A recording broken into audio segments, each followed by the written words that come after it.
Salam değerli izləyicilər, pensiyalarla bağlı çox vacib bir xəbəri diqqətinizə çatdırıram. Videonu paylaşıb, burada üstəgəl işarəsinə vuraraq kanalımıza abunə ola bilərsiniz. Değerli izləyicilər, Dövlət Statistika Komitəsinin son məlumatına görə 2025-ci ildə illik inflyasiya səviyyəsi 5,6% olub və bu o deməkdir ki, vətəndaşların 1 yanvar 2026-cı il tarixinə olan pensiya kapitalları 5,6% artırılacaq. Bu barədə iqtisadçı deputat Vüqar Bayramov bildirib ki, əgər vətəndaşın 40.000 manat pensiya kapitalı varsa onun yığımına 2.240 manat əlavə olunacaq. Nəticədə həmin vətəndaşın pensiya kapitalı 42.240 manat olacaq və pensiya kapitalının indeksləşdirilərək artırılması ilə bağlı gələn ayın əvvəllərində prezident tərəfindən sərəncam imzalanacağı gözlənilir.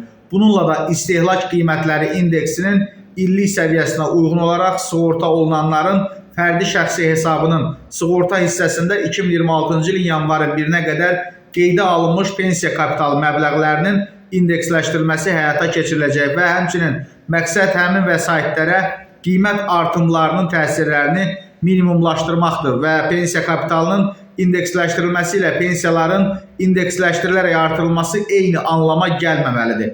Pensiya kapitalı inflyasiya səviyyəsinə, əmək pensiyaları isə əvvəlki ildə orta aylıq əmək haqlarında artım faizinə uyğun olaraq artırılır. Pensiya kapitalında artım 5,6% olsa da əmək pensiyalarının 9,2% artacağı gözlənilir.